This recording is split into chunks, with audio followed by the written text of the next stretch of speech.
Hi again. Dwight Wilson, Jerusalem What Now? Chapter 10 of Armageddon now. Discussing the impact of the Six-Day War upon the mindset of premillenarians and Israelis. He goes on, the premillenarians' support for the Israeli cause and their belief in its righteousness were a natural outgrowth of the attitudes developed prior to the June War. It made little difference to them whether Israel or Egypt instigated the conflict. It was all part of God's great plan, and they were the fortunate witnesses of the greatest events of the ages. In 1960, Lewis H. Houff wrote in the Evangel magazine on Israel, the budding of the fig tree. Should we not rejoice, he said, that we have been privileged to see this in our generation? Truly the fig tree has budded and is producing fruit. A speaker at the West Coast Prophetic Congress in Los Angeles in 1961 spoke of the incredible progress of Israel since 1948, just as Ezekiel had anticipated. This was also a theme of Lewis T. Talbot, who in a 1964 issue of The King's Business wrote on the national resurrection of Israel and her future glory. He revived the idea of the restoration of the latter rains in Palestine, passed along estimates of the wealth of the Dead Sea, all for the purpose of demonstrating God's blessing upon the restored nation. He reminded his readers that the land promised to the seed of Abraham was 50 times as great as had been conquered under Joshua. Therefore, we need not fear, he said, about the man-made schemes to drive Israel from her homeland. Wilbur M. Smith, writing concluding words on the signs of the times in the year prior to the war, spoke of the return of the Jews, along with the rise of Russia, as being a universally agreed upon sign among prophetic students. Universally agreed upon is Smith's words, by the way. The war came as a logical extension of these popular expectations. These same views then became, after the war, the justification of the Israeli position. Immediately after the fighting, the Evangel editor pointed out that the restoration of Israel was not a new idea, citing James H. McConkey's The End of the Age, which was copyrighted in 1897. The fulfillment of a particular interpretation of a prophecy was purportedly the same as the fulfillment of the prophecy itself. Here's a quote from McConkey. Atheists have ridiculed this idea, liberal clergymen have scoffed at it, but today it is being fulfilled before our eyes, indicating that these are indeed the last days, both for Israel and for the church. No, I don't think that is McConkey. That's a quote from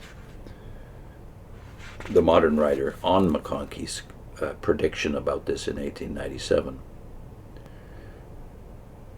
Arnold T. Olson supported Israel's occupation of Jerusalem and approved various assertions by the Israelis that they would never leave the city. He saw no justification for proposals that would again break up the unity of the city.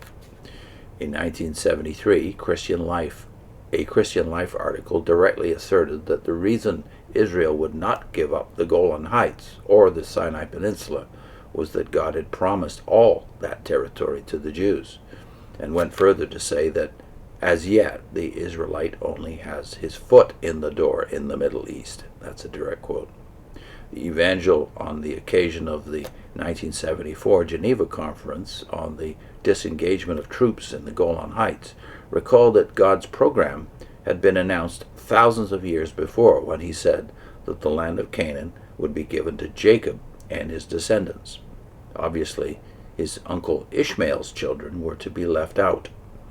The latter rain also continued to be heralded as proof of God's blessing, only this time the increase was said to have begun with the establishment of the State of Israel in 1948.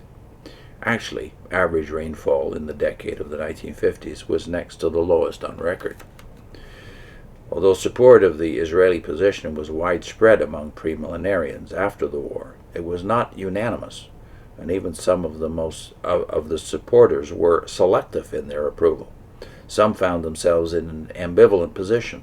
They believed in the ultimate restoration of Israel, but they could not conscientiously endorse the method or the arrogance of Israel. These nagging doubts about Zionism had been expressed earlier in the King's Business in 1960 by radio preacher William Ward Eyre, the former pastor of the Calvary Baptist Church in New York City. He pointed out that Zionism was an enigma to Bible scholars because it was difficult to believe that modern Zionism was fully in keeping with what the Bible revealed the restored Jews would be like. But nevertheless, it appeared that God was using the Zionist movement to bring about his purposes.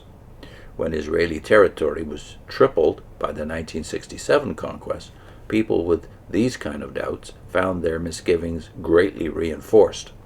In the September issue following the June War, Eternity magazine carried an article by Bernard Ramm expressing his personal ambivalence.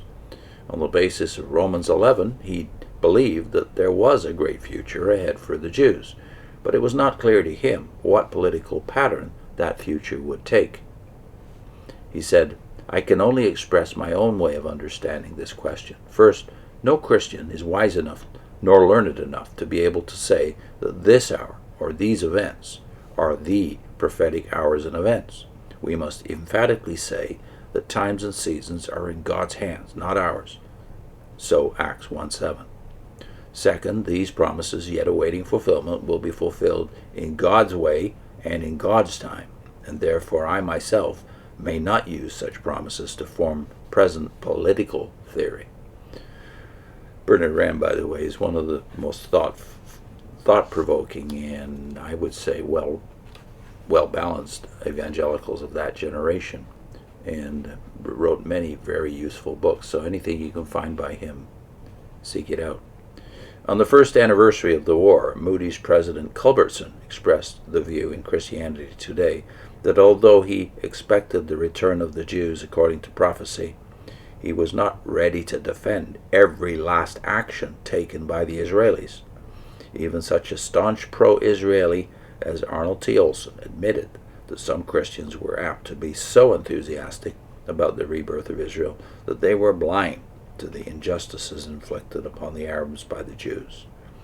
He said, "The fact that one believes the prophecies of the Bible include the restored nation does not warrant his approval of the methods used in achieving the goals."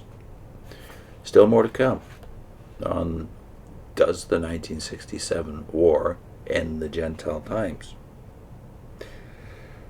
I'll put in a link to a playlist of Adolf Saffer. We've done his complete book now, a book that impacted both Vivian and I much 30-odd years ago. Adolf Saffer's The Divine Unity of Scripture.